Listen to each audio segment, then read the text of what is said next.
been sunny. Alexa, what's the time, please? The time is 4:43 p.m. And Alexa, what's the date today? Today is Friday the 18th of March. Hi, my name is Crystal. I'm a 53-year-old lady from Rochester in Kent. Nice to speak to my old subscribers. Nice to speak to my new ones. I'm going through the perimenopause at the moment, which leads up to the full-blown menopause. Boots Pharmacy in Strood has texted me that my hormone replacement therapy patch is ready to pick up, but it's too late to collect it. The chemist shuts at 5. So I can either go and get it tomorrow, which is a distinct possibility, or I can pick it up Monday. There's no hurry, okay? I am feeling a little depressed. I've got mood swings, and the doctor said this should help me. So I'll pick it up tomorrow. I've been to Costa Coffee where I had a large cappuccino, and I got myself a biscuit with a sheep on. So it's a cookie with a sheep, and I'm going to save that for later when I have a coffee at home. So I've got that. Excuse the dogs barking outside. Right, so I got myself a meal deal in the Co-op, which was a tuna mayo sandwich, naked green machine drink, and a strawberry and grape pot. Okay. I also got some sushi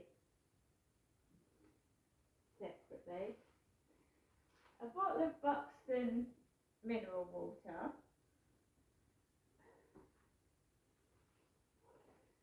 and yeah, I do like jelly babies, so I've got a packet of jelly babies. I also picked up 2 scratch cards, and I won on both of them. I mean, small win on this one. So I won £1 on this scratch card. That cost me £1, so I've got my £1 back. I paid for £2 for this scratch card, and I've won 4, 5, 6. I've won £10. So what I spent in the Co-op, I've got my money back, which I mean, that's great. Absolutely, really pleased with that. I picked up the Sun newspaper. What a bunch of anchors.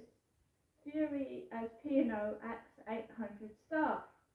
P&O faced a furious backlash yesterday after brutally axing 800 workers in a 3-minute video call. Crews mutinied by staying on ferries, and passengers were marched off.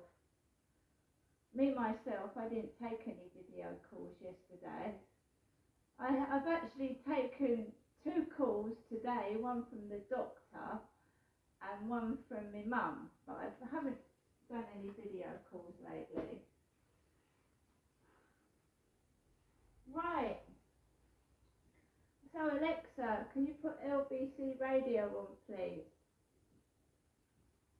LBC London from Global Player.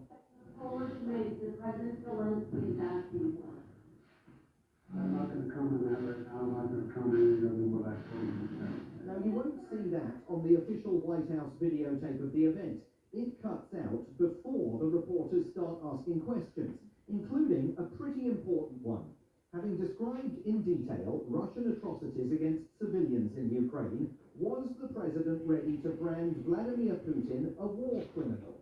Judging by the way he stalked out of the room refusing to answer, it seemed that he wasn't. Several hours later, after another White House event unrelated to Ukraine, a reporter tried again. So that seemed to seal the deal. The president was not ready to call Vladimir Putin a war criminal. Not surprising, given that in order to reach that conclusion, the US government would normally spend months gathering evidence, interviewing witnesses, and building a firm case to support its conclusion.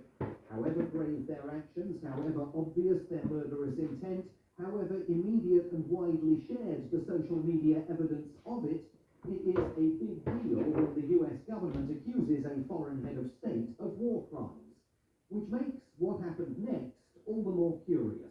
The president circled back to the reporter who had asked him the question, indicating that perhaps he'd misheard the nature of her inquiry.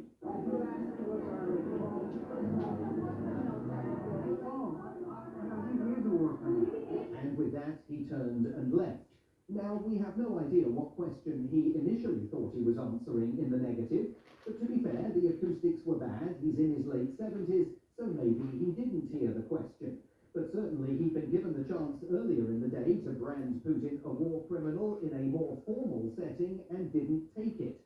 So, reporters asked White House Press Secretary Jen Psaki what on earth was going on. The president was answering a direct question that was asked and responding to what he has seen on television. We have all seen barbaric acts, horrific acts by a foreign dictator in a country that is threatening and taking the lives of civilians, impacting hospitals, women who are pregnant, journalists, others, and I think he was answering a direct question. So that was on Wednesday. Yesterday, another development.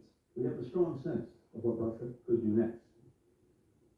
We believe that Moscow may be setting the stage to use a chemical weapon and then falsely blame Ukraine to justify escalating its attacks on the Ukrainian people. Secretary of State Antony Blinken laying out his continuing concern that the Russians are trying to create a pretext to use chemical or biological weapons in Ukraine. Alexa, was he? stop. I know they pronounce it Putin, but I prefer to say Putin. Okay. Right, so guys, so I've had a cup of coffee in Costa's. I'm not feeling myself in the mood at the moment. I'm feeling my moods are swinging from happy to sad. I've been told I could be bipolar. I woke up this morning, I felt fine, and then my mood goes in the other direction. But I'm hoping the HRT patches will sort things out. Right guys, have a great evening. See you later. Oh, and don't forget your red nose for Red Nose Day. Red Nose Day.